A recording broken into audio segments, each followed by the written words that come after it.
ॐ पूर्णमदः पूर्णमिदं पूर्णात् पूर्णमुदच्यते पूर्णस्य पूर्णमादाय पूर्णमेवावशिष्यते। ॐ शान्तिः शान्तिः शान्तिः। ईशावास्यमिदगुं सर्वं यत्किञ्च जगत्यां जगत् तेन त्यक्तेन भुञ्जिताः मा गृधः कस्य स्विद्धनम् कुर्वन्नेवेह कर्माणि जिजीविषेत् सतगुं समाः एवं त्वयि नान्यथेतोऽस्ति न कर्म लिप्यते नरे असुर्यानाम ते लोकाः अन्धेन तमसावृताः तागुंस्ते प्रत्याभिगच्छन्ति ये के चात्महनो जनाः अनेजदेकं मनसो जवीयः नैन देवा आप्नुवन् पूर्वमर्षत् तद्धावतोऽन्यान् अत्येति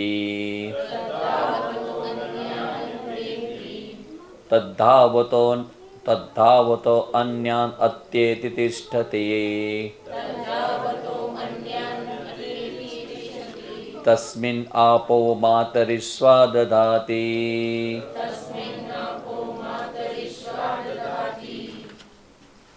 પરંપરાના પ્રસાદને વહેંચવાનો પ્રયત્ન કરી શું કહ્યું છે આ ઉપનિષદમાં?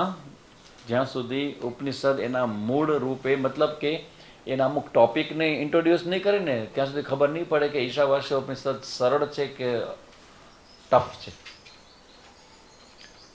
અત્યાર સુધી ચર્ચા આપણે કરી ઈશાવાસ્ય ઉપનિષદ, તમને કેવું લાગ્યું?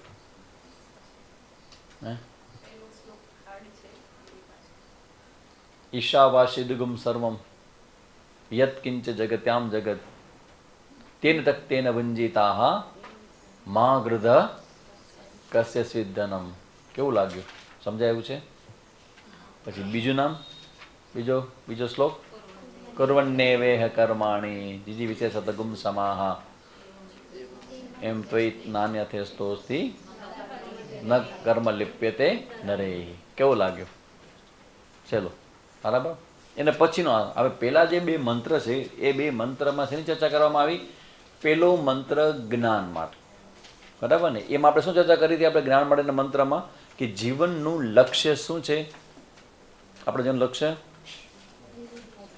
ઈશાવાસ્યોપનિષદના લેંગ્વેજમાં એ જ્યારે મેં સમજાવ્યું ત્યારે વિવિધતા નહીં, અનધર વન. હા, કેવો? હા, વિદ્વત સંન્યાસ. વિદ્વત સંન્યાસ is aim of our human life. આપણા બધાના જીવન લક્ષ્ય છે વિદ્વત સંન્યાસ. અને વિદ્વત સંન્યાસનો કનેક્શન કોનાથી છે? તો જ્ઞાનથી છે. અચ્છા, કયું જ્ઞાન છે વિદ્વત સંન્યાસ માટે? ઈશાવાસ્યમ ઇદગુમ સર્વમ. એટલે વિદ્વત સંન્યાસ આ છે. પછી એમાં ગ્રહસ્થીઓ હોય, કર્મયોગી હોય, સંન્યાસી હોય, વિદુ સંન્યાસી જે જ્ઞાનપરાયણ જીવન જીવતો હોય, પણ બંનેનું લક્ષ્ય છે વિદ્વત સંન્યાસ. અને એના માટે બંને પ્રયત્ન કરે. કર્મયોગથી પણ થાય, ઉપાસનાથી પણ થાય, અને જ્ઞાન માટે શ્રવણ, મનન અને નિધિધ્યાસનની યાત્રામાં લાગેલું હોય સંપૂર્ણ જીવન, એ એવો સંન્યાસી હોય. તો એ બંને પ્રયત્ન કરી રહ્યા છે. એટલે બીજી ચર્ચા આવી કર્મયોગની. તો એ ચર્ચા બીજા મંત્રમાં આવી. પહેલા મંત્રમાં તો વિદ્વત સંન્યાસની ચર્ચાઓ છે બધી, અને જ્ઞાનની ચર્ચા છે. બીજા મંત્રમાં શેની ચર્ચા છે? કર્મયોગની. કર્મયોગની ચર્ચા માટે કયો શબ્દ છે બીજા શ્લોકની અંદર, મંત્રની અંદર? શ્લોકની મંત્ર. ઉપનિષદના મંત્ર હોય અને ભગવદ્ ગીતાના શ્લોક હોય. આ ડિફરન્સ ધ્યાન રાખજો, પરંપરાનો ડિફરન્સ છે. મંત્ર અને શ્લોકમાં ફરક છે. મંત્ર વેદના જ હોય, દેટ ઇઝ કોલ્ડ મંત્ર. અને શ્લોક છે એ શ્રુતિ એટલે કે ભગવદ્ ગીતા છે, મહાભારત છે, એના બધાના મંત્ર શ્લોક કહેવાય. તો બીજા મંત્રની અંદર કર્મયોગનો ઉલ્લેખ કયા શબ્દમાં છે? બીજા મંત્રની અંદર હે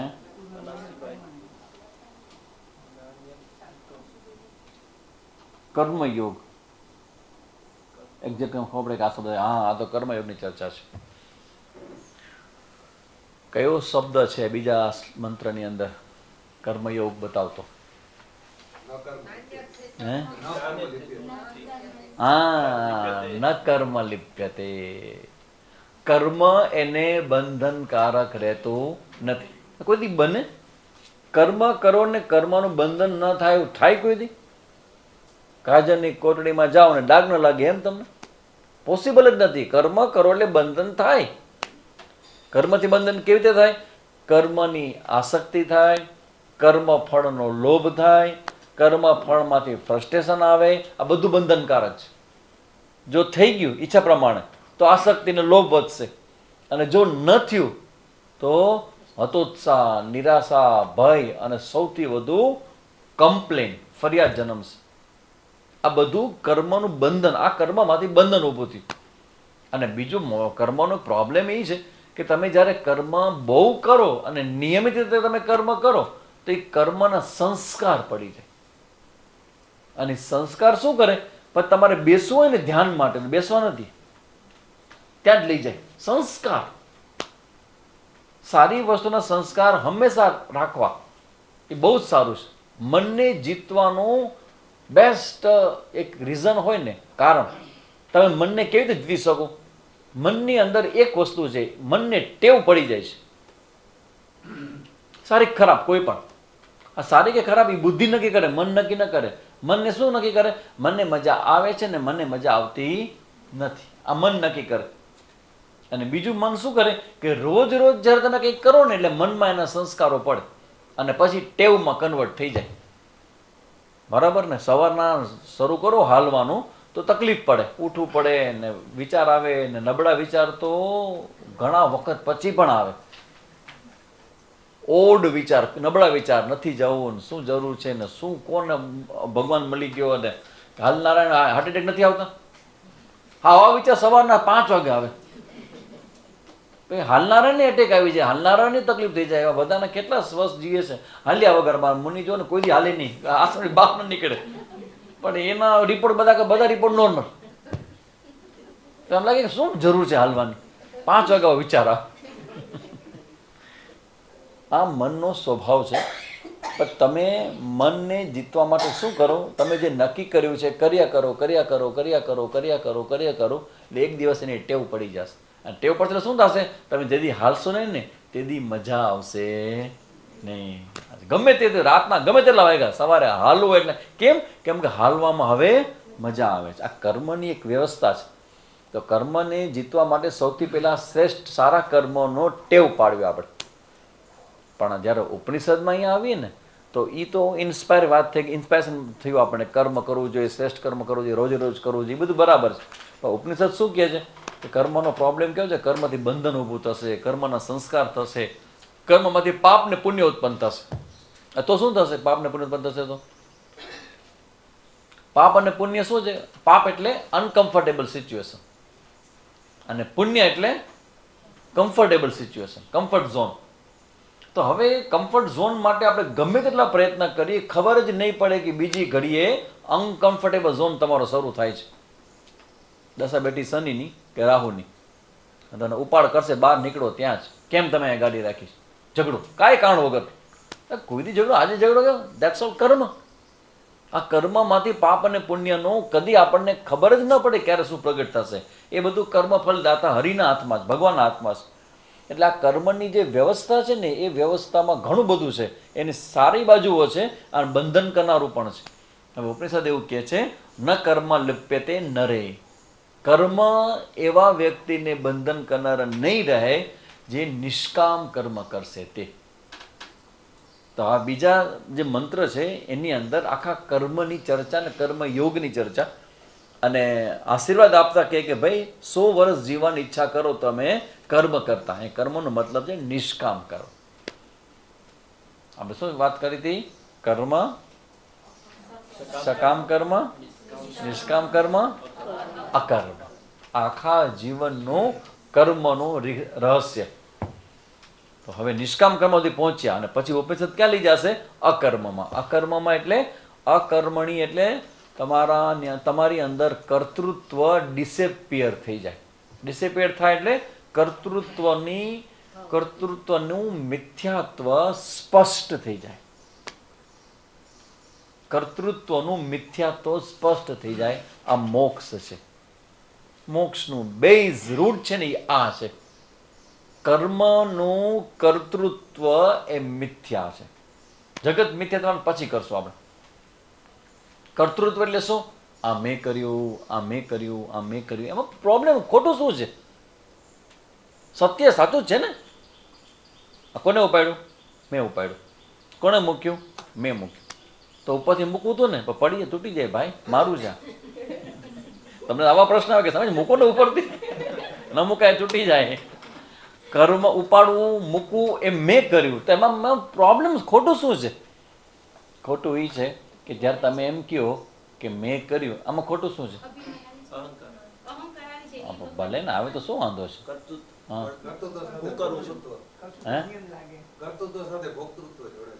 કર્તૃત્વ ભોગ જોડાયેલો છે. કર્તૃત્વમાં પ્રોબ્લેમ શું છે? હા, હું કરું છું. મેં તો કર્યું તો તમે કર્યું, મેં કર્યું. મને પેલા કીધું મેં જ કર્યું ને. તો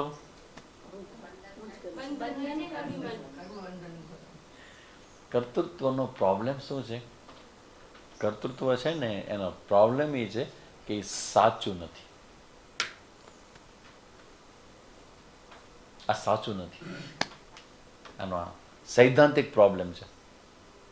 કર્તૃત્વ એટલે મેં કર્યું, બરાબર ને? તમે કહો છો મારો અનુભવ છે, પણ તમને અનુભવ થાય છે કે તમે કરો છો, પણ એ સાચું એટલા માટે નથી કે તમે જે કર્મનો કરતા જે છે એ કરતા તમે કેટલું જાણો છો. આ હું છે, હું કરું છું, બરાબર ને? તો હું ને તમે કેટલો જાણો છો? એના સ્વરૂપે તમને ખબર છે એ હું કેવો છે? એ પ્રોબ્લેમ છે. એને જાણતા નથી હું વિશે. અને એ ઉપર શું તમે આરોપ કરો છો? કરતાપણાનો. હું કરું છું. તમે માત્ર જુઓ છો, જોઈને નક્કી શું કરો છો કે હું કરું છું, પણ ખરેખર આ કરતાપણાનો આરોપ છે એ અવિદ્યાજનિત છે, સાચો નથી. એટલે એ કર્મમાં કર્તૃત્વ છે ને એ ખરેખર છે જ નહીં સાચું. અને એમાંથી આખો સંસાર જન્મે છે. એટલે જ્યારે એમ કે ને બ્રહ્મ સત્ય જગન મિથ્યા, અરે આ તો સાવ ખોટું વાક્ય છે, તો આ વાક્ય બરાબર નથી ને, આવું તો કંઈ હોતું હશે ને, અમને વ્યવહારમાં અનુભવાય છે ને. ક્યારેય કોઈને ખબર નહીં પડે કે જગત મિથ્યાનો અર્થ શું થાય. જગત મિથ્યા એટલે કર્મનો કર્તૃત્વનું મિથ્યાત્વ છે. એમાં હું જે સ્પષ્ટતા છે ને, બ્રહ્મ સત્ય એટલે તદ બ્રહ્મ અહમસ્મી, એ બ્રહ્મ હું છું એ બતાવવા માટે બ્રહ્મ સત્ય કીધું છે. બ્રહ્મ મીન્સ અહમ, હું. અને જો હું બ્રહ્મ હોઉં તો પછી હું કર્મનો કરતા ન હોઉં, અને હું કર્મનો કરતા ન હોઉં તો કર્મથી બનેલું જગત આખું છે એમાં હું છે જ નહીં, મેં કર્યું જ નથી કાંઈ.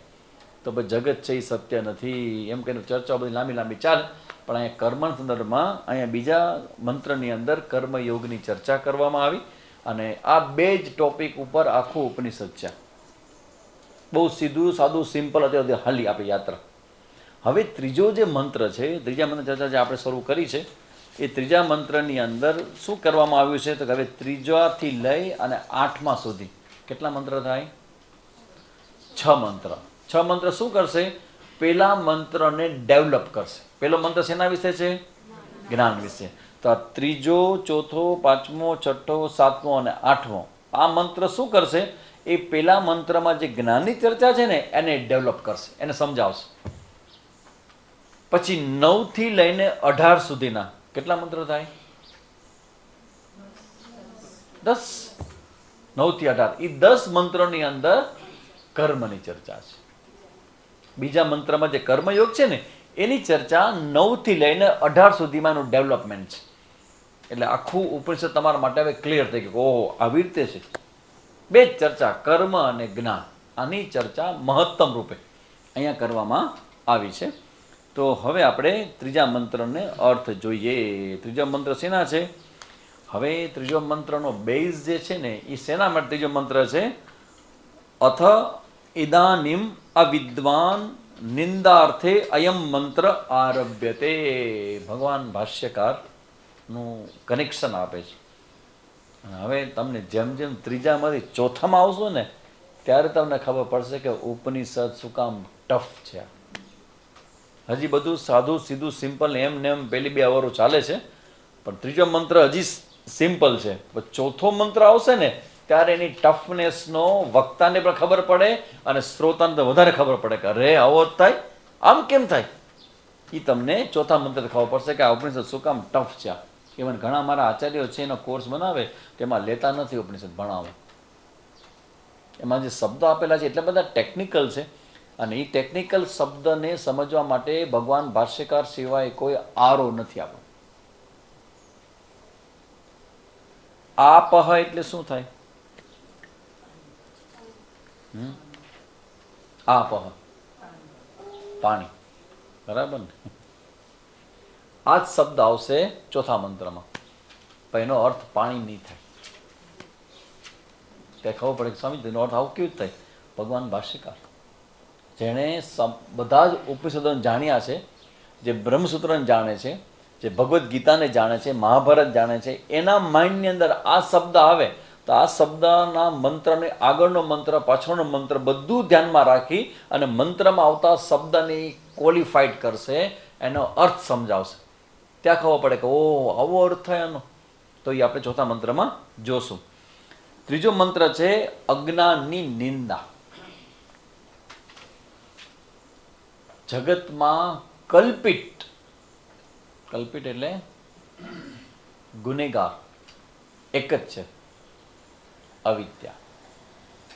ઉપનિષદ, શાસ્ત્ર ને મહાપુરુષો ક્યારેય કોઈ દિવસ કોઈની નિંદા ન કરે. અને જો નિંદા કરવાની જ હોય ને તો એકની કરે, ધૂમધામથી કરે, અવિદ્યાની. ઇગ્નોરન્સ જેને કહેવાય. અવિદ્યા સામેનું યુદ્ધ છે આપણું. આપણે બધા સૈનિકો છીએ, આપણે લડીએ છીએ. કોની સામે? અવિદ્યા સામે. અચ્છા, આપણે આ અવિદ્યા સામે લડીએ છીએ, પણ અવિદ્યા સામે દેખાતી તો છે નહીં. તો અવિદ્યાના પરિવારની ચર્ચા હું કરું, તમને ખબર છે કે અવિદ્યા કોને કહેવાય, બરાબર? લોભની વૃત્તિ, એનો તમને અનુભવ ખરા? લોભ એટલે શું? લોભ, પછી ભય, પછી સ્ટ્રેસ, ચિંતા, પછી ઊંઘ, નિદ્રા, આ બધાનો અનુભવ થાય ને. પછી એના સિવાય ગુસ્સો, ક્રોધ અનુભવ થાય કે નહીં? ભયનો અનુભવ થાય, ક્રોધનો અનુભવ થાય. પછી એક અનુભવ એવો છે કે આમ સામાન્ય બધામાં ના આવે, મૂડ ઓફ થઈ જાય, હાલતા ને ચાલતા. સ્વિંગ કહેવાય ને, સ્વિંગ, સ્વિંગ ઓફ મૂડ્સ. તમારા મૂડ છે એ બદલા કરે બધું. હવે ખબર જ ન પડે કે આનો મતલબ શું થાય. ઘણી વાર કેવું થઈ જાય કે તમારા શરીરમાં આવતા ચેન્જને કારણે તમારું મન છે એ સેન્સિટિવ થઈ જાય. એટલે શું થાય? નાની નાની ઘટનામાં પણ તમારું મન મોટું મોટું રિએક્ટ કરે. સામાન્ય માન લાગે આ તો સાવ નાની ઘટના છે, તમારું ધડાક એવડું બધું આવે કે સાંજ સુધી ચર્ચાયેલા કરે. મેસેજ ને ફોન ને વાર્તા ને હાઈલા જ કરે, હાઈલા જ કરે, હાઈલા જ કરે. સાવ નાની ઘટના હોય. કેમ? Mind is sensitive. આ બધા જે વાત કરું છું ને એ આખો પરિવાર છે અવિદ્યાનો. સૌથી મોટો અનુભવ છે અવિદ્યાનો અપૂર્ણતાનો. સમથિંગ ઇઝ મિસિંગ, કંઈક ખૂટે છે. એટલે હું પૂછું તમને કે બધું જ મળી ગયું જીવનમાં? હો સ્વામી, બધું મળી ગયું. બધું જ? હા, મળી ગયું બધું. સાવ સાચું બધું મળી ગયું? હા સ્વામીજી, અમુક છે કે. અચ્છા, શું છે કયો તો? કોઈને કહેજો નહીં. ન કહો કે આપણા પરિવારમાં આ એક એવો પ્રોબ્લેમ છે કે જો કોઈને કહેવાય નહીં, પણ એ પ્રોબ્લેમ મને રાતના ઊંઘ નથી આવતી. બાકી બધું બરાબર છે. જગતના કોઈ પણ વ્યક્તિ તમે મળશો ને તો આ વાત રહી જ જવાની. સમથિંગ ઇઝ મિસિંગ, બાકી રહી જાય છે. અને શું રહી જાય છે ને એ શોધવામાં જિંદગી ચાલી જશે, આપણે નહીં ખબર પડે, પણ સમથિંગ મિસિંગ જશે જ નહીં. અને જે મિસિંગ જે છે ને એ શેના માટે છે? આપણી અંદર રહેલી અપૂર્ણતા છે ને એનું આ પ્રતિબિંબ છે. આઈ એમ ઇનકમ્પ્લીટ, બસ એ અવિદ્યા. આ અવિદ્યાની નિંદા શાસ્ત્ર કરે. હવે વાત કેવી કરી કે ભાઈ તમારે કર્મ, પેલા વાત કરી કે ઈશાવાસી મિદંગુમ સર્વમ, બધું ઈશ્વર જાણી લ્યો અને વિદ્વત સંન્યાસ જ જીવન લક્ષ્ય છે. ઓકે, તો પછી અમારે કર્મ ન કરવા જોઈએ ને? કર્મની શું જરૂર છે? બીજા મંત્રમાં કર્મની પ્રતિષ્ઠા કરી. નહીં, કર્મ કરવાના છે, જીવો ત્યાં સુધી કરવાના છે, કર્મ મૂકવાના નથી, પણ નિષ્કામ કર્મ કરવાના છે. તો એ ચર્ચા થયા પછી હવે આવી કે ધારો કે અમે કર્મ કરીએ પણ જ્ઞાન પ્રાપ્ત ન કરીએ તો વાંધો શું છે? એટલે શ્રુતિ નિંદા કરે અવિદ્યાવાળાઓની. એ નિંદા શું બતાવે છે? અવિદ્યાવાળાની નિંદા. નિંદા એટલે શું? તો કે વે असुर संबंधी लोक आत्मा के अर्दर्शन रूप अज्ञान से आच्छादित है. आत्मघाती जो मनुष्य, आत्मघाती मनुष्य शब्द जबरदस्त. आत्मघाती, आत्मघाती तो बोम वाला में સાંભળ્યું છે. ખબર નહીં આજકાલ બધા ક્યાં ભાગી ગયા છે, પોચરી પગની વચ્ચે ભરાવીને ક્યાં કુમ થઈ ગયા ખબર પડતી નથી. એવા આત્મઘાતીઓ કોણ છે? તો કે અવિદ્યાવાળા. એ ક્યાં જાય છે? અંધેન તમસાવૃતા, અજ્ઞાન અને અંધકાર વાળા પ્રદેશોમાં જાય છે. તે લોકાહ, એ લોકો એટલે જન્મ, એનો જન્મ વારંવાર આવા અંધકાર અને અજ્ઞાન ભર્યા પ્રદેશોમાં થયા કરે છે. અને કેવું? પ્રત્યાભિગચ્છંતી, વારંવાર અભિગચ્છંતી, વારંવાર એવા જ લોકોને પ્રાપ્ત કરે છે. શું નામ છે એનું? અસુરિયા નામ. અસુર યોનિમાં જ એ ફરી ફરી જન્મે છે, જાય છે. કોણ જાય છે? અવિદ્યાવાન. શ્રુતિ આવી નિંદા કરે એ સારું લાગે? શ્રુતિ તો માં છે, અને માં પછી દીકરાની નિંદા કરે એમ? દીકરો આવો ને દીકરો આવો ને જા તો અસુર નામ તે લોકા, આવા તો અંધકાર વાળા પદે તારો જન્મ થાય, એવું કેમ?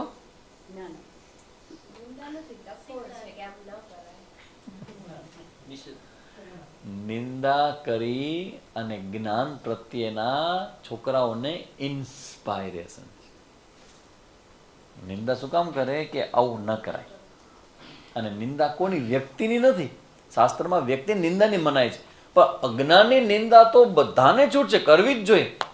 કારણ કે અજ્ઞાન પ્રત્યેનો આપણો એપ્રોચ જ બહુ ઇઝી, સિમ્પલ અને સહજ સ્વાભાવિક છે. અવિદ્યા, બધાને અવિદ્યા બહુ વાલી. જુઓ ભાઈ દુનિયા જાય હાલી, સૌને માયા બહુ વાલી. જુઓ ભાઈ દુનિયા જાય હાલી, સૌને માયા બહુ વાલી. માયા બહુ વાલી. શું કામ? અવિદ્યા બહુ વાલી. શું કામ અવિદ્યા? જાગવા માટે આટલો આપણો પ્રયત્ન. કેટલા લોકો અહીંયા જાગવા માટે આવે છે? સૌથી પહેલા ઉઠો, તમે છો ત્યાંથી ઘરમાંથી બહાર નીકળો. નીકળી ગયા ઘરની બહાર, ક્યાં? તો કે હમીસર બાજુ. ભાઈ એ બાજુ નહીં, ઘરમાંથી બહાર નીકળો અને ઓધોબાગ બાજુ આવો. તો કે આવ્યા ને ત્યાંથી કે આમ ફરતા ફરતા, એમ નહીં ભાઈ, ઓધોબાગ 2 માં આવો. એમાં 9 નંબરની શેરી છે, એમાં કેન્દ્ર છે, અમારું આસન કેન્દ્ર, ત્યાં તમે આવો. અચ્છા, તમે ત્યાં શું કરશો? અમે જગાડશું.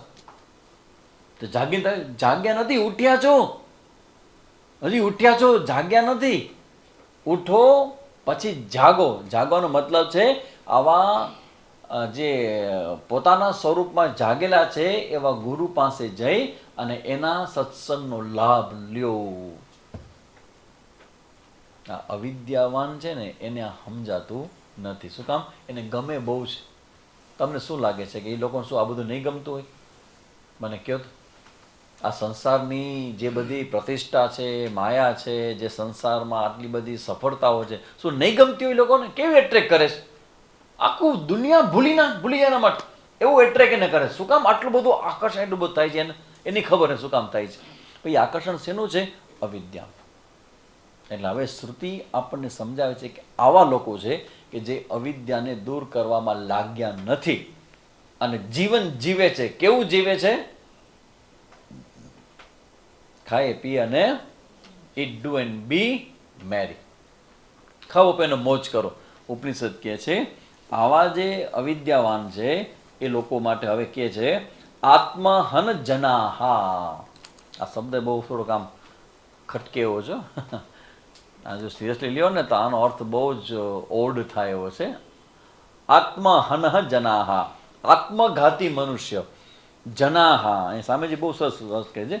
જનાહા એટલે શું? તો કે આમ તો જો જન શબ્દ છે ને એ શબ્દને લગતો બીજો એક શબ્દ છે જંતુ. ક્ષુદ્ર જંતુ ન હોય એને જંતુ અને જના એ બંને એક જ રૂટમાંથી આવ્યા. અમારા અખંડાનંદજી મહારાજનું આ વાક્ય છે કે બંને એક જ રૂટમાંથી આવે છે.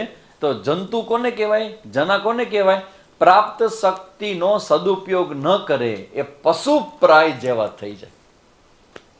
પ્રાપ્ત ઓપોર્ચ્યુનિટીનો ઉપયોગ ન કરે. સમાજને પૂછીએ આપણે કે સમાજે પ્રાપ્ત ઓપોર્ચ્યુનિટીનો ઉપયોગ કર્યો આપણા સમાજે? કઈ ઓપોર્ચ્યુનિટી વાત કરું છું મને ખબર છે?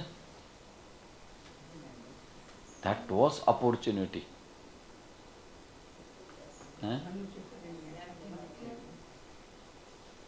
બહુ મોટી ઓપોર્ચ્યુનિટી આવી હતી પણ ખબર નહીં કેટલા હું એ સમયે આ જ શબ્દો કહેતો હતો કે આ ઓપોર્ચ્યુનિટીનો લાભ કેટલા લોકો લીધો છે. કોરોના. કોરોનાના સમયમાં 2 મહિના આઈ થિંક 2 મહિના ને 2 months બધી જ પ્રવૃત્તિમાં તમને નિવૃત્તિ, ઇવન ઘરની બહાર નીકળવાની મનાય. પરિવારની અંદર રહો અથવા તમારા ફળિયામાં રહો, દેટ્સ ઓલ. અને એ જે ઘટના ઘટી એ ઘટનાને દરેક પોતાની કેપેસિટી મુજબ એને જોઈ. ઘણાને આત્મહત્યા કરવાનું મન થઈ ગયું, ઘણાને ગવર્મેન્ટને ગાળાગાળી દેવાનું ઈચ્છા થઈ ગઈ, અને કોક એવા નીકળ્યા હજારોમાંથી એક કે જેને આમાંથી શીખ્યા અને વધારે શાણા અને મેચ્યોર બન્યા. ઓ ધીસ ઇઝ ધ લાઈફ. એ આવડી મોટી ઘટના કે જેની પૂર્વ ધારણાઓ કોઈ બાંધી ન શક્યું. 180 દેશ કેટલા એક સાથે કોઈની કન્ટ્રી 180 180 જેટલા દેશ એક સાથે બંધ થાય એટલે કલ્પના, આખો દેશ એક નહીં અનેક દેશો બંધ થઈ ગયા. This is the thing. જનાહા, જંતુ. જનાહાનો મતલબ આવેલી ઓપોર્ચ્યુનિટીનો ઉપયોગ ન કરી શકે. શક્તિ છે તમારી પાસે, તમારી પાસે ટાઈમ છે, ભગવાન આપેલું સામર્થ્ય છે, બુદ્ધિ છે, ગુરુ પણ છે, આચાર્ય છે, પરંપરા છે, જ્ઞાન છે, બધું જ છે, પણ તમે શું કરો છો? ટીવી જોઈએ છે.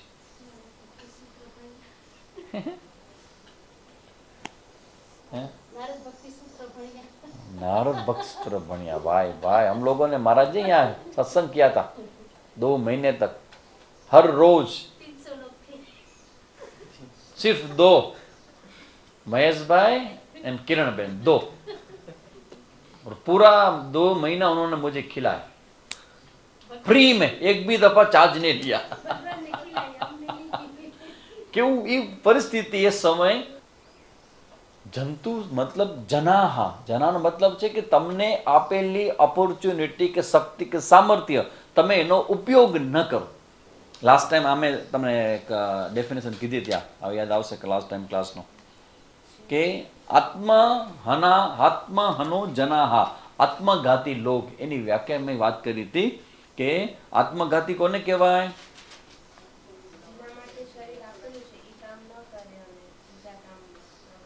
एग्जाम्पल શું આપ્યું હતું? સોને કો પિત્તલ કે ભાવ में बेच दिया તો શું કહેવાય? સ્વર્ણ કા ઘાત હો ગયા. સોનું છે, પિત્તળના ભાવે વેચ્યું તો સોનાનો ઘાત થયો. અચ્છા, એનાથી બીજું એક્ઝામ્પલ વધારે સમજાયું. શું છે? કોઈ રાજા કંગાલ બનકર ભિક્ષા માંગને લગે. કોઈ રાજા હોય અને ભીખ માંગવા માંડે તો શું થાય? તો કે એના રાજાપન કા ઘાત હો ગયા. અમૃતસ્ય પુત્રાહા, જે અમરતા જેનો સ્વભાવ છે એવા લોકો મરવાથી ડરી રહ્યા છે, ભયભીત થઈ રહ્યા છે. તો આત્મઘાતી કહેવાય. આત્મઘાતી એટલે કોણ? ઉપનિષદ દ્રષ્ટિએ જે જ્ઞાનમાં લાગ્યા નથી તે. છો કે નહીં લકી બધા? શ્રુતિ જેને વિશે કહે છે એમાં હવે આપણે આવતા નથી. કેમ કે જ્ઞાન પ્રત્યે જાગૃત થયા છીએ અને અમે લાગ્યા છીએ, પ્રયત્ન તો કરીએ છીએ. અને સાવ સાચું કહું ને તો આપણે આટલું જ કરી શકીએ, પ્રયત્ન. That's all. પ્રયત્નમાં પ્રમાદ ન લાવીને પ્રયત્ન કરો ને એ સફળતા. રિઝલ્ટ તમારી સફળતા છે જ નહીં. રિઝલ્ટને ક્યારેય સફળતા સાથે જોડવું નહીં. Let them other people connect it. You should not. તમારા રિઝલ્ટથી કોઈ કન્સલ્ટ નહીં તમે સફળતાને. તમે કરો છો એ જ તમારી સફળતા. એમાં ફેલિયર ને આ ને તે ને એ બધું અલગ દ્રષ્ટિકોણ છે. પણ વાસ્તવમાં પ્રકૃતિની દ્રષ્ટિએ તમે પ્રયત્ન કરો છો એ જ તમારી સફળતા છે. કોઈ સાધુ બનવાનો પ્રયત્ન કર્યો, સક્સેસ. બન્યો ન બન્યો, ભગવાન દેખાણા ન દેખાણા, બ્રહ્મજ્ઞાન થયું ન થયું, લોકો તમને ભગવાન તરીકે માને ન માને, એ બધું જ મિથ્યા જગતમાં આવે. પણ તમે આટલા હજારો લાખો સૂતેલા વ્યક્તિઓની વચ્ચે તમે જાગવાનો જે પ્રયત્ન કર્યો એ જ તમારી શ્રેષ્ઠતા કહેવાય. એટલે અહીંયા એવું કહે કે રાજા હોય અને એ ભિખારી બની જાય તો એ તો તમારા રાજાપણા પર ઘાત થયો. ઇહ ચેદ અવેદી અથ સત્યમસ્તિ ન ચેદ ઇહા વેદિન મહતી વિનષ્ટિ. અહીંયા આવીને તમે સત્યને જાણી લીધું તો તમે સત્ય છો. અને જો આ જાણતા નથી અહીંયા આવીને તો તમારો મહાન વિનાશ નક્કી છે. સ્વામી શું પ્રશ્ન પૂછે વારંવાર? સભાનો શું પ્રશ્ન પૂછું છું? આ ઉપનિષદના વાક્યને ધ્યાનમાં રાખીને હમણાં જ પૂછ્યો તો મેં. Why are you here? આના સંદર્ભમાં પૂછું છું. Why are you here? કોઈને ખ્યાલ ના આવે કે સામે પૂછે છે ને તો થોડોક સમજાવો, વધારે સમજાવો. હું અપેક્ષા હતી કે કોઈક મને આવીને પૂછે કે સમજાવ મને સમજાવો તમે શું કહેતા હતા. કારણ કે તમે કીધું એમાં મજા આવી પણ સમજાણું નહીં. કંઈ એક્સપિરિયન્સ મજા આવી પણ કંઈ ખબર ન પડી કે તમારો ઈશારો ક્યાં હતો. Why are you here? તમે અહીંયા શું કામ છો? આ વસ્તુ ક્લિયર થવી જ જોઈએ. એટલે અહીંયા શ્રુતિ કહે છે કે આ વસ્તુ ક્લિયર નહીં થાય ને તો શું થશે? તમારી પ્રાયોરિટી તમને ખબર નહીં પડે તો શું થશે? ભૂલ ક્યાં થશે? સિમ્પલ. ન કરવા જેવામાં સમય એટલો બધો વયો જશે કે કરવા જેવા માટેનો સમય, શક્તિ અને અનુકૂળતા રહેશે જ નહીં. અમે તમારા સ્વામીઓ સંન્યાસીઓ માટે, અમારા જે માટે કહેતા હતા, આયતી સૂત કાટને ઓટન લગે કપાસ. તેના જેવું લાગે કે આવ્યા હતા આપણે બ્રહ્મજ્ઞાન માટે, આત્મજ્ઞાન માટે, અને કર્મ અને કર્મના ફળમાં જીવનને લગાવી દીધું. પાછળ જ્યારે જવાનો સમય આવે તો કાંઈ ભેગું તો આવે નહીં, બધું આઈને રહી જાય. તો જે રહી જવાનું છે એના માટે આટલા બધા માણસો, આટલા બધા પ્રયત્નો અને માથાકૂટ અને ઝઘડાઓને બધા કરે છે. જો ભેગું લઈ જવાનું ભગવાને કીધું હોત આ બધું તો શું કરત માણસ, શું ન કરત. કહેવાનો મતલબ કે આ મનુષ્ય જન્મનું આપણું હજી લક્ષ્ય છે.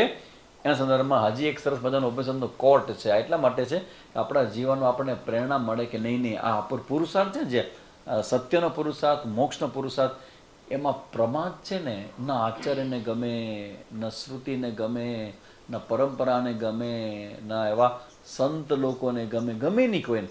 શું ન ગમે? આપણા પક્ષેથી આ મોક્ષ પુરુષાર્થનો પ્રમાદ. એમાં ઢીલાપણો, એને લાઇટલી લઈ લેવું, હળવું લઈ લેવું, એ ન ચાલે, એ ગમે નહીં. એટલે લોકો નિંદા કરે કે આવું જે અવિદ્યાવાન છે એ લોકોનો આ ગતિ થશે ને આ થશે. એટલા માટે કે આપણી રુચિ અને આપણી પ્રાયોરિટી એ નક્કી થાય અને એમાં આપણું ઇન્વેસ્ટમેન્ટ વધતું જાય. જ્યારે ક્લિક થાય ને, સમજાય ને, એ પછી બેસી ન રહેવાય. જે માણસને ક્લિક થાય ને એની લક્ષણ જ એ છે કે એનો પુરુષાર્થ અને પ્રાયોરિટી એની ચેન્જ થઈ જાય. અને માણસ ઉપનિષદને મૂકે નહીં પછી કે અઘરમ અઘરું છે. આ બધા ઉપનિષદોનું ચિંતન કંઈ સહેલું નથી, પણ તમને એમાં રસ પડે ને તોય તમે જીવનના અઘરામાં અઘરા વિષયમાં રસ થઈ ગયા, તમારી બુદ્ધિ એટલી તો ખુલી ગઈ કે તમને આમાં રસ પડવા માંડ્યો. અન્યથા સંતતમાત્માનમ યોન્યથા પ્રતિપદ્યતે કિમ તેન ન કૃતમ પાપમ. પછીનો શબ્દ બહુ જ ઓડ છે. ચોરેણ આત્મા પરિહર ચોરેણ આત્મા અપહારિણા. જે આત્માને અન્ય છે, પોતાનું જે છે એનાથી અન્ય રૂપે જોવે છે એ પાપ કરે છે. ચોરી કરવા જેવું પાપ કરે છે, પાપી છે. વિચાર કરો, જે આત્મા આપણો પૂર્ણ છે, નિત્ય છે, અજેય છે, અને જે ક્યારેય કોઈથી હારી શકતો નથી કે નાશ પામી શકતો નથી, આવું આપણું સ્વરૂપ છે. અને એને બીજા રૂપે જે જોવે છે તો કે એ કૃતમ પાપમ, પાપ કરનારો છે. અને ચોરેણ, ચોરી અને પાપ કરનારો વ્યક્તિ છે જેણે આ જ્ઞાન પ્રાપ્ત કર્યું નથી તે. તો હવે આ અવિદ્યાવાન જે છે એનો આવો અર્થ થાય તો આની ગતિ ક્યાં થશે, કેવી થશે એ સમજાવવા માટે અહીંયા સ્વામીજી એક શબ્દનો અર્થ આપ્યો છે. આત્મહન જનાહ, આત્મઘાતી મનુષ્ય, યે કે ચ છે. તમારામાં ક્યાં શબ્દ આવો ક્લાસ શ્લોકમાં, મંત્રમાં ક્યાં છે? યે કે ચ છે, યે કે છે, ચ ક્યાં છે? ચાત્મ છે તે ચ આત્મા, ચ આત્મહનાહ જનાહ, ये के च, चाहे वो कोई भी क्यों न हो, सन्यासी हो, ब्रह्मचारी हो, गृहस्थी हो, वानप्रस्थी हो, ब्रह्मचारी हो, चाहे वो संसारी हो, असंसारी हो, स्त्री हो, पुरुष हो, कोई भी हो, चाहे कोई भी हो, એ બધા જ પ્રેત્ય શબ્દ છે. પ્રેત્ય તમારામાં હા, પ્રેત્ય અભિગચ્છન્તિ. પ્રેત્ય એટલે મર્યા પછી, આફ્ટર ડેથ. પ્રઈત, ઈત એટલે જવું, આગળ યાત્રા કરવી, પ્રઈત. અને પ્રેત્યનો મતલબ છે શરીરમાંથી જીવાત્મા જ્યારે શરીર છોડીને જાય, ફર્ધર યાત્રા કરે, ત્યારે પછી શું થશે એનું? What will he or she will get? એ શું પ્રાપ્ત કરશે? તો કે છે તાન લોકાન અભિગચ્છન્તિ. એ એવા લોકને પ્રાપ્ત કરે, એવો એવો જન્મ થાય. ક્યાં પ્રાપ્ત થાય? એ લોકાહ અસૂર્યા નામ તે. અસૂર્યાનો શું મતલબ થાય? લાસ્ટ ટાઈમ આપણે જોયો હતો આ શબ્દનો અર્થ, મને થોડો યાદ છે. અસુસુ ઇન્દ્રિયેસુ રમંતે ઇતિ અસુરાહ. અસુસુ ઇન્દ્રિયેસુ રમંતે એટલે શું?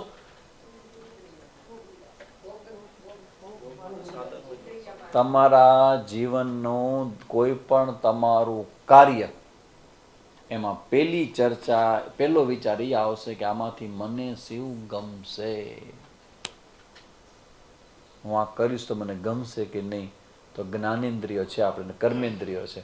આ ઇન્દ્રિયને અનુકૂળ વ્યવહાર કરવાનો ઉત્સાહ અસુરાહ. ઇન્દ્રિયનો વ્યવહાર જે છે અસુરા એટલે શું? તો કે આ કરવાથી મને ગમશે. તો શું કરવાથી આવશે?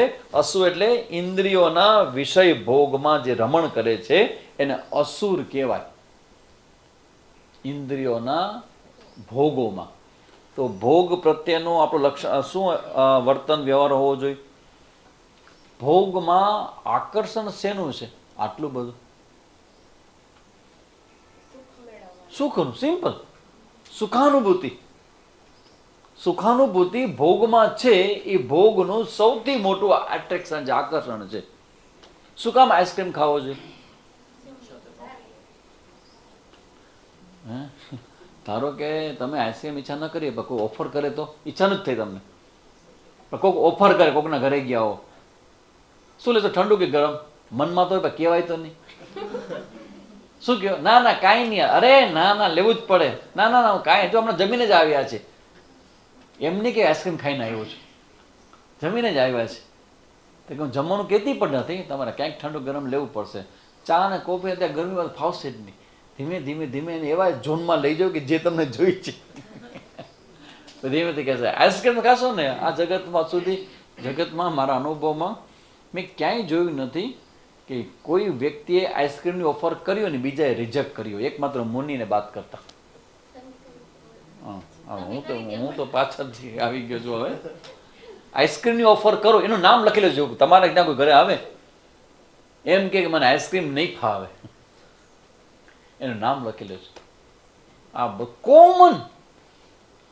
ઘણાને કેવું છે ભાઈ એકથી તો પૂરું ન થાય કે પેલો તો ખાલી ચાખવામાં ગયો, ખાધો જ નથી મેં. બેનો કોટો છે મારો, બેનો. ઘણા કહેશે આપણો 4નો કોટો. કોઈ વસ્તુનો ભોગ કરીએ તો જે મજા આવે છે ને, એ મજા લેનાર વ્યક્તિને શ્રુતિ શું કહે છે? હવે તમે ખાજો. જેવો ભાવ અવસંદર થઈ કે જેવો કેરીનો રસ કાઢ્યો, આહા શું કેરી છે, બહુ મીઠી છે. ઘરવાળા કહે છે સ્વામીજી શું કહેતા હતા? અસુ શું?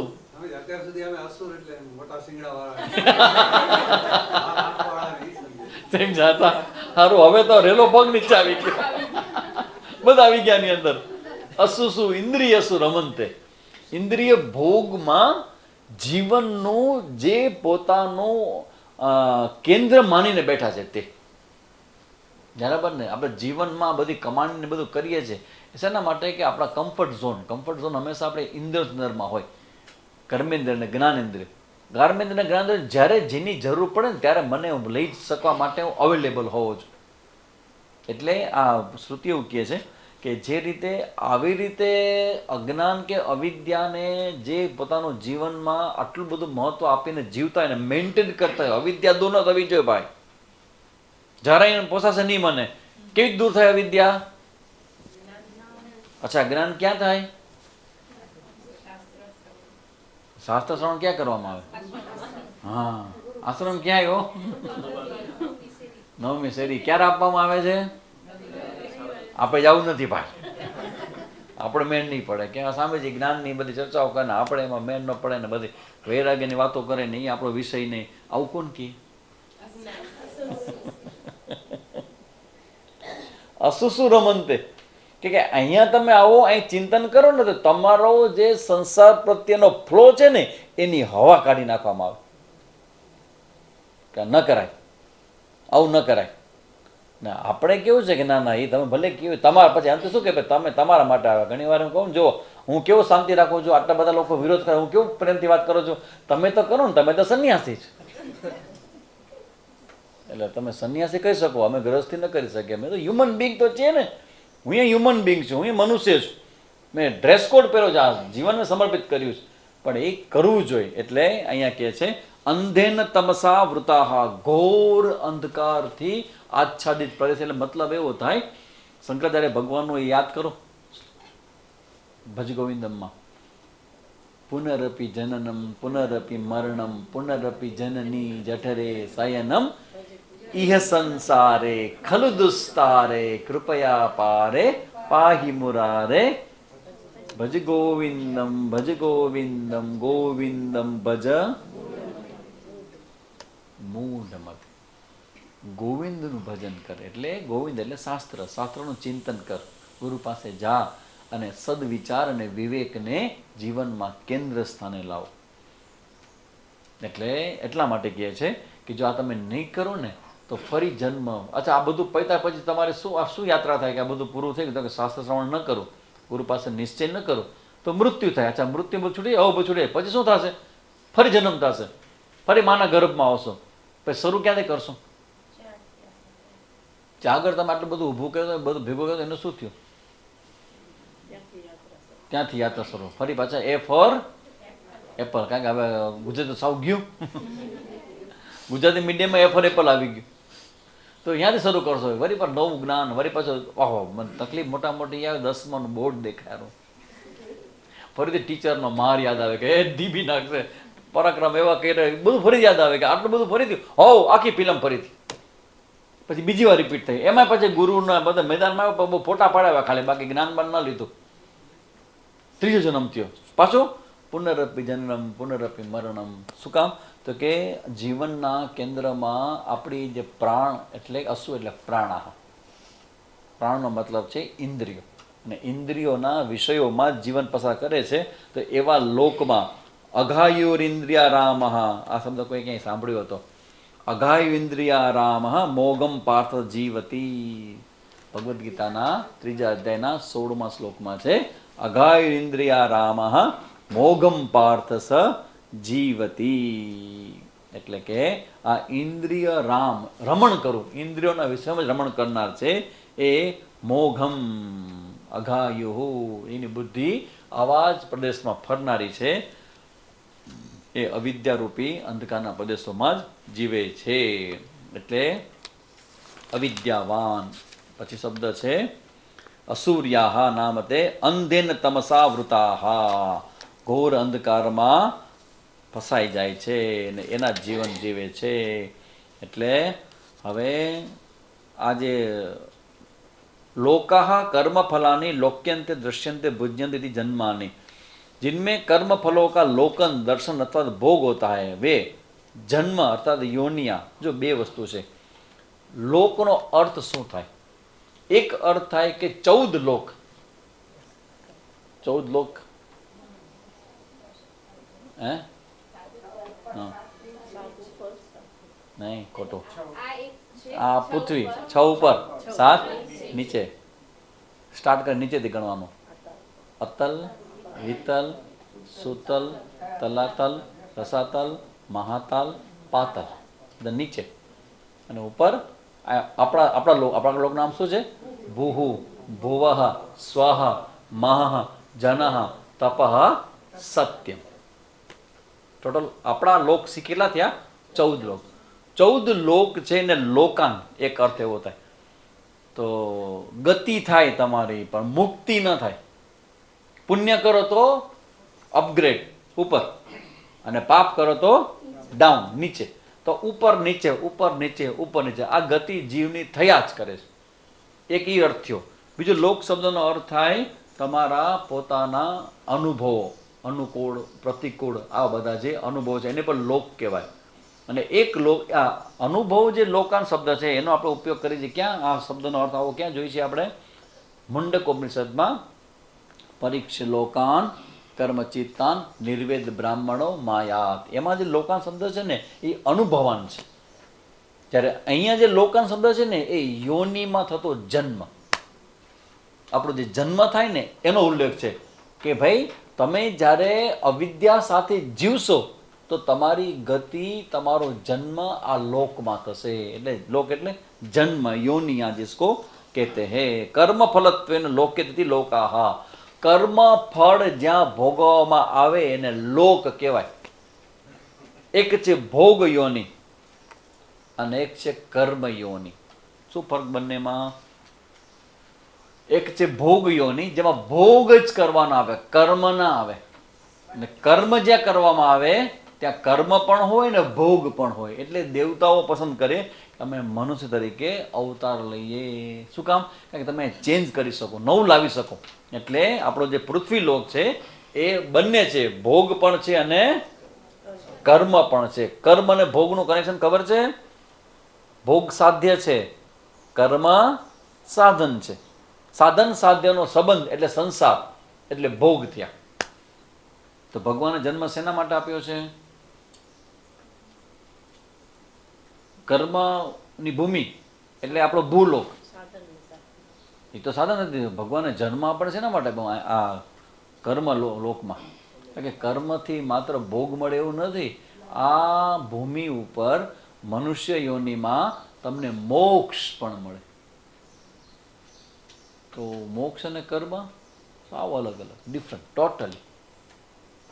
અને કર્મ પ્રધાન જીવન છે આપણું. હવે જ્યારે મોક્ષનું ઇન્ટ્રોડક્શન કરો ને, ઇન્ટ્રોડ્યુસ કરો ને કોઈની પણ સામે તો બધા ગભરાઈ જાય. શું કામ ગભરાઈ જાય? કારણ કે કર્મની ચર્ચા ના આવે પછી. કર્મ ઇઝ ઓવર, તમારે કરવાનું કાંઈ નથી. ત્યાં માણસ ગભરાઈ જાય. કર્મનું ફળ બધું મૂકો, કર્મનું ફળ પણ મર્યાદિત છે, કર્મ મર્યાદિત છે, કરવું શું અમારે? કાંઈ કરવા નથી. શું કરવાનું? ટગર ટગર જોયા કરો. બે પક્ષી છે, હે હા મુંડક ઉપનિષદ બે પક્ષી છે. હે દા સપર્ણા સયુજા સખાયા પીપલા સ્વાદુવંતી એક પક્ષી છે, બે પક્ષી દાડો બેઠા છે, એમાં એક પક્ષી છે એ મીઠા મીઠા કર્મના ફળ ખાય છે. મહત્વનું બીજું પક્ષી છે એ ટગર ટગર જોયા કરે છે, ટુકુર ટુકુર. અખંડાનંદજી महाराज की पुस्तक में ये शब्द उल्लेख किया, टुकुर टुकुर देख रहा है. આપણે ટગર ટગર કરે કાંઈ નહીં, જોયા કરે. એ ખાતો નથી, પીતો નથી, કાંઈ નહીં, એ માત્ર જોયા કરે ને ઓલો ભોગવા કરે. તો કર્મ કરો અને ફળ ભોગવો એ તો કર્મનું ચર્ચા છે, પણ એની હારે હારે આ મોક્ષ યોની પણ મનુષ્યનો જન્મ છે. તો ભોગ અને મોક્ષ બંને છે, પસંદગી શેની કરાય? ચાલો બે છે અહીંયા ભોગ પણ છે ને મોક્ષ પણ છે. પસંદગી શેની કરાય ને શું કામ કરાય? ભોગ પણ મળે છે બરાબર, અને મોક્ષ પણ થાય છે, તો પસંદગી શેની કરાય? કા ભાઈ કર્મ ભોગમાં શું વાંધો તમને? તો ભલે ને પાછો નવો જન્મ મળે, નવા ભોગ નહીં મળે? આ તો ભલે ને, પણ જે ભોગ મળે છે એનું કયો ને, ભગવાનની વાત મૂકો બાજુમાં, મને પ્રેક્ટિકલ વ્યૂ જોઈશે.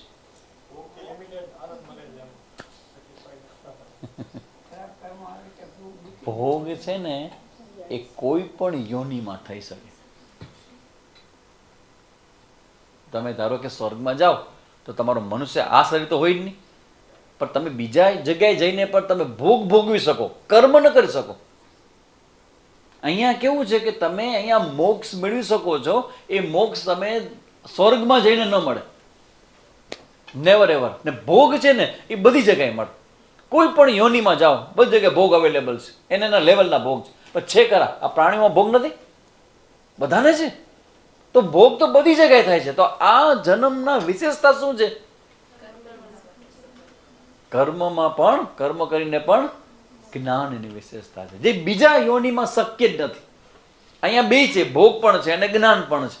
તો આપણું જીવન છે એ જીવનમાં જ્ઞાન પ્રધાન જીવન છે ને, એ વિવેકી અને ખૂબ સુંદર મજાનું સફળ થયેલું જીવન હોય ને, તો એ જ્ઞાન પરાયણ જીવન છે. કેમ? કેમ કે એ આ જન્મમાં શક્ય છે, બીજા કાંઈ શક્ય નથી. એટલે અહીંયા સુંદર મજાની વાત કરી કે ભાઈ આવો ધારો કે જે લોકો ભોગને પ્રધાન માનશે અને ઇન્દ્રિયોના સુખને જ જે કેન્દ્રમાં માનશે, જો ઇન્દ્રિયોનું સુખ હોય ને ઇટ્સ ઓકે, અનુભવ કરી લ્યો, પણ અનુભવ કરીને એની મર્યાદા જોઈ અને એમાંથી ઉપરામ થઈ જાઓ.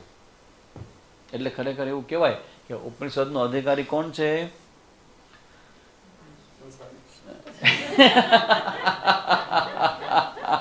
એકદમ સહી જવાબ દે દિયા આપને. જેને બ્રહ્મચર્ય દીક્ષા, બ્રહ્મચર્ય અવસ્થા પસાર કરી લીધી છે, જોબ કરી લીધો છે, પછી જેને લગ્ન કરી લીધા છે, સંતાનો થઈ ગયા છે, પ્રાણ પ્રતિષ્ઠા અને સંપત્તિ ને બધું જ પ્રાપ્ત કરી લીધું છે, એવા વાનપ્રસ્થીઓ જ ઉપનિષદના સાચા અધિકારી છે. શું કામ ખબર છે?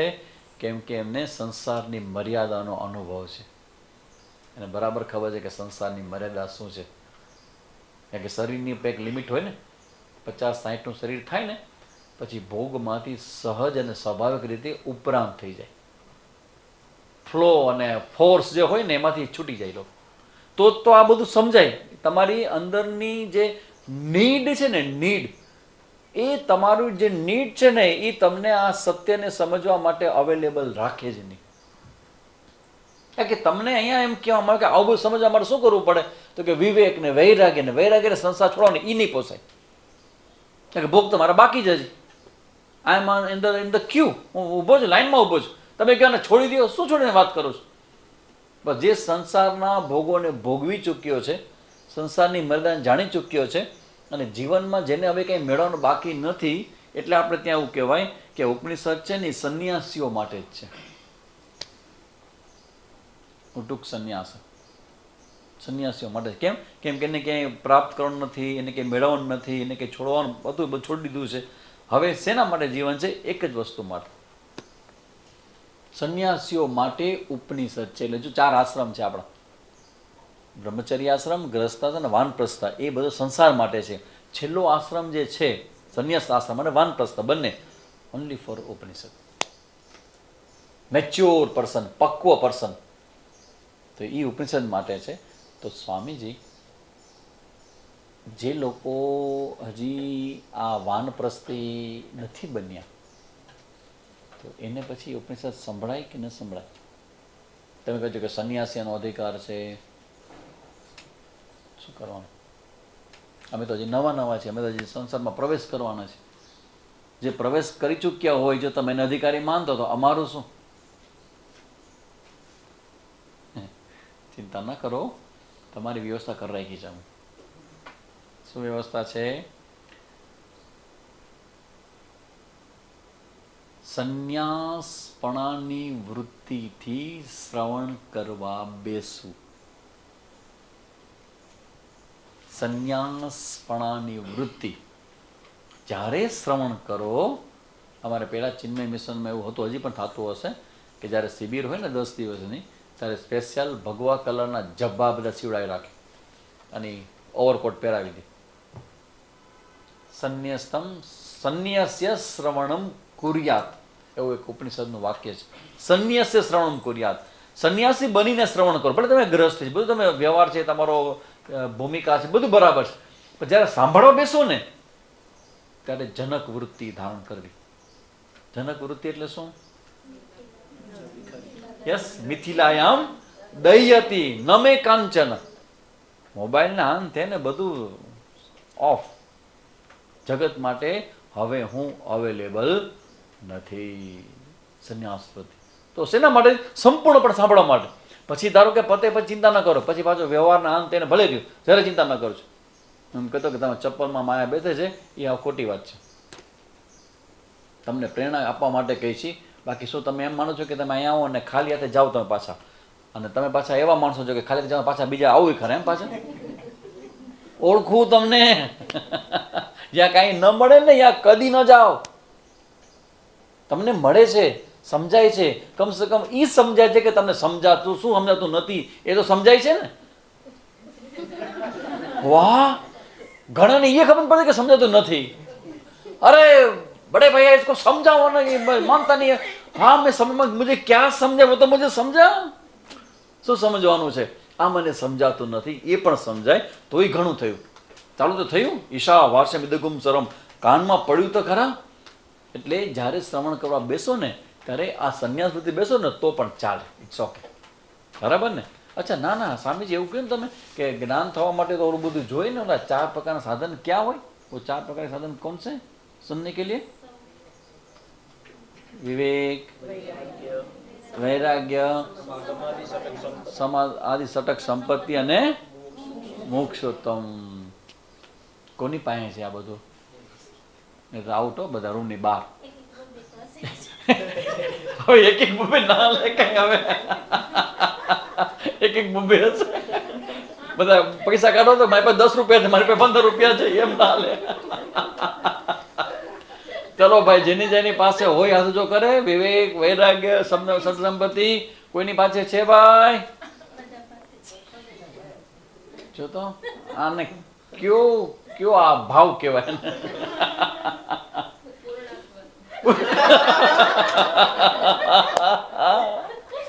જો ભાઈ, આ વિવેક વૈરાગ્યની જે ચર્ચાઓ છે ને એ બહુ મોટા મોટા ઘઘા લાગે આપણને કે આમાં આપણે નહીં પેડ પડે, આપણો આમાં ટાંકો બહુ મોટો થશે આપણા માટે, આ નહીં થાય. ઘણા ને હવે મોટા મોટા બધા હવે આ મેન નહીં પડે. આપણે એમ વિવેકમાં વાંધો ને વૈરાગ્યમાં વાંધો ને સમદક સટક બધામાં, અને મુમુક્ષોમાં તો ક્યાં કોઈને ક્યાં પડ્યું હશે ખબર નથી. એવું નથી. સંન્યાસ શ્રવણમ કુર્યાતની હારે હારે તમારી અંદર આ બધી જ કેપેસિટી છે. બસ મનમાં બહુ ઓલો ભાવ લઈને જજો નહીં કે સ્વામીજી બહુ અમારા વખાણ કરી નાખ્યા. એનાથી ધ્યાન રાખજો. પણ કહી દઉં, તમે અહીંયા આવો છો તો વિવેક છે કે નહીં? એના વગર આવી શકો અહીંયા? તમે અત્યારે કેટલું બધું કરી શકો. બેસ્ટમાં બેસ્ટ કાર્ય છે કે રવિવાર છે ઊંઘી શકો. નહીં, અમે દોડીને આવ્યા છીએ. વિવેક તો છે જ, બરાબર ને? વૈરાગ્ય નથી. જ્યારે અહીંયા આવો છો ત્યારે વૈરાગ્ય તો છે જ, ભલે હું એમ નથી કહેતો કે નચિકેતા જેવો છે, પણ છે તો ખરા વૈરાગ્ય, કે ઓને મૂકો ને આ કરો ને, એ તમારી પસંદગી જે વિવેક છે એમાંથી જન્મે વૈરાગ્ય. વિવેક છે, વૈરાગ્ય છે, બરાબર. પછી શમઃ, મનની શાંતિ રાખીને બેઠો છો કે નહીં. પછી દમઃ, ઇન્દ્રિયને નિયંત્રિત, ભલે ગમે એટલી ગુર ગુર વાગે અંદરથી, કારણ કે સામેથી કીધું મોબાઈલ ન રખાય, પણ સાયલેન્ટ તો રખાય ને, એટલે રાખ્યો ખિસ્સામાં અને આપણને કરંટ લાગે ગુર ગુર, અને જેવું ગુર ગુર થાય એટલે હાથ વયો જ જાય ત્યાં, ફાટ કરતો જોવાઈ જાય. જોજો માણસ કેટલો બધો પશુ જેવો થઈ જાય, એટલે કે અનિયંત્રિત થઈ જાય. એ આમ ગુર ગુર થાય એટલે હાથમાં ઉપડે એટલે જોવાઈ જાય એટલે ખબર પડે એટલે ફોન ઉપાડવાનું મન થાય, એટલે જવાબ દેવાનું મન થાય. જવાબ દેવા જાઓ એટલે ઘણું બધું વયું જાય સાંભળવાનું. શું કામ જવાબ દેવાનો છે? ખોટું લાગી જશે. તમે જુઓ, એ બધું તમે બંધ કરીને બેઠા છો કે નહીં? અત્યારે આ જમાનાની અંદર દર અઠવાડિયે 2 કલાક માટે મોબાઈલથી દૂર રાખવાની સફળતાપૂર્વક કાર્ય સ્વામીજી કરી રહ્યા છે કે નહીં? કેટલા બધાનું. આ ઝૂમ વાળો તો બિચારા એ મોબાઈલ લઈને બેઠા હશે, પણ એની સામે હું જ ભટકાવું છું. વિવેક છે, વૈરાગ્ય, શમ, દમ, ઉપરતી, કર્મ બધા મૂક્યા કે નહીં તમે? તિતિક્ષા, પંખો ગમે ને પંખો ન ગમે ને, બંધ રાખો ને ચાલુ રાખો ને, એસી કરો ને, ગરમી થાય છે, બધા અલગ અલગ છે. તિતિક્ષા, નીચે બેસાતું હશે નીચે, સાવ તમે જો તો ખરા, 1.5-2 કલાક સુધી કોન્સ્ટન્ટ નીચે બેસવું એટલે તિતિક્ષા છે કે નહીં? વિવેક છે, વૈરાગ્ય છે, સમ, દમ, ઉપર તિતિક્ષા, શ્રદ્ધા, એના વગર આવી શકે?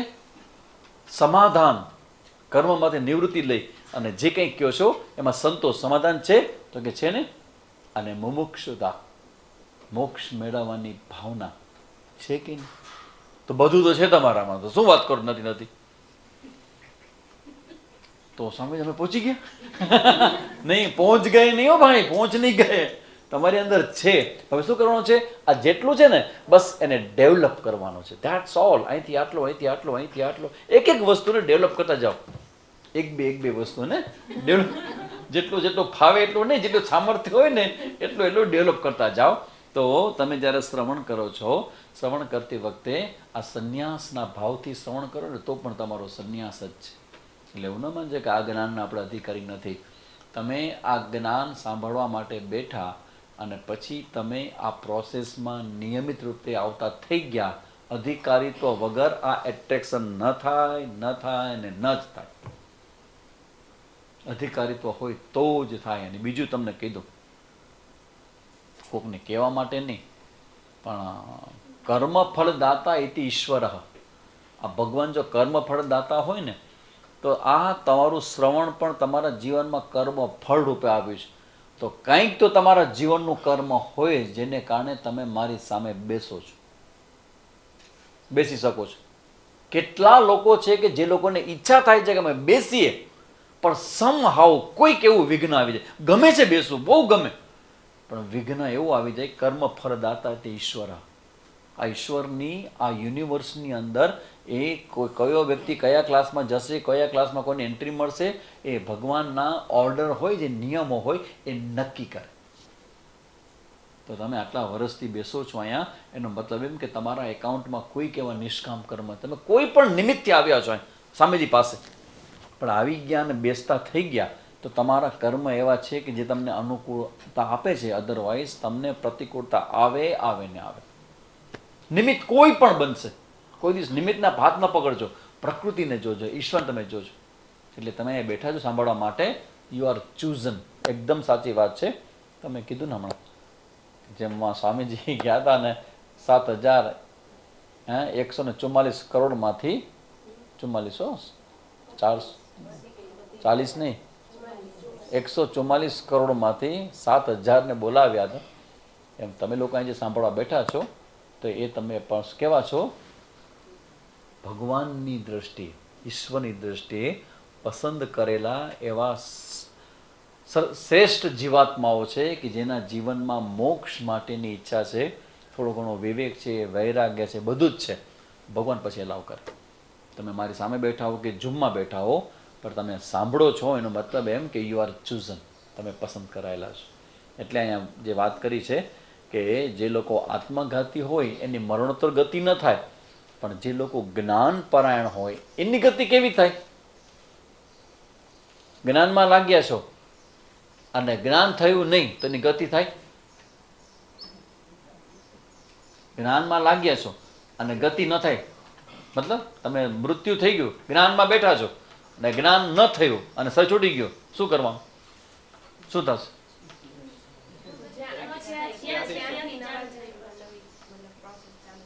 જવાબ દો ગીતાજીના શ્લોકમાં. યોગ ભ્રષ્ટો વિજાયતે, યોગ ભ્રષ્ટ રૂપે ફરી તમારું અવતરણ થશે. આ જેના તેના અવતરણ દિવસ ન લખાયો, આ બધા ચાલુ થઈ ગયા છે. હવે આપના અવતરણ નિમિત્તે તમને હાર્દિક શુભેચ્છા. ક્યાં? તો હમણાં જેલમાં છૂટ્યો છું. અવતરણ એ જીવન મુક્ત હોય ને એના અવતરણ કહેવાય, ભગવાનનું અવતરણ કહેવાય. સામાન્ય વ્યક્તિનું ઠીક છે, હવે વખાણ તો આપણે કરવા બાકી તો રાખીએ જ નહીં, કામ કેટલા કઢાવવાનું હોય પછી આપણે. એટલે કદાચ આ જ્ઞાન સાંભળતા ચિંતા ન કરજો. એકવાર આ જ્ઞાનમાં તમે લાગ્યા એટલે તમારી ગતિ માટેની જવાબદારી હું નથી લેતો, ભગવાન લે છે. ભગવાને કીધું કે એકવાર મારા તરફ જે જ્ઞાનમાં લાગ્યો છે એની જવાબદારી મારી. આ ગેરંટી કોની છે?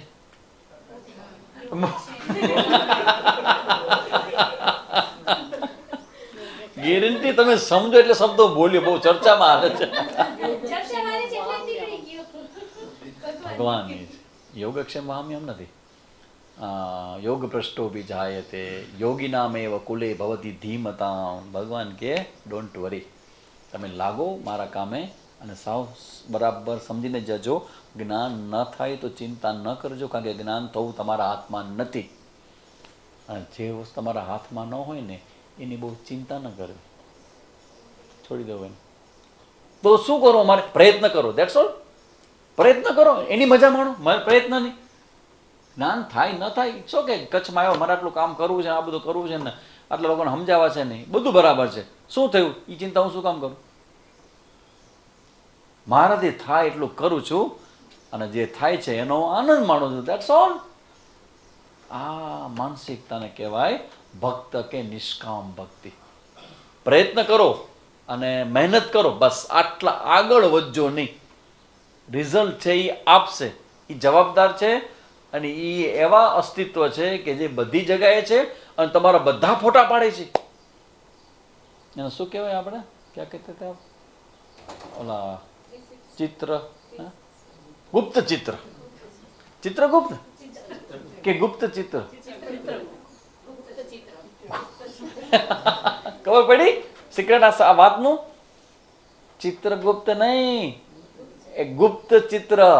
તમને ખબર ન હોય પણ તમારા જે બધા ફોટા પાડી લે અને જે ફોટા પાડી લે એમાંથી રિસ્પોન્સ આપે, ચિત્રગુપ્ત. એટલે આપણે આપણો પ્રયત્ન કરીને ભગવાનને પ્રાર્થના કરી, બસ આના સિવાય વિશેષ તમે કાંઈ જ ન કરી શકો.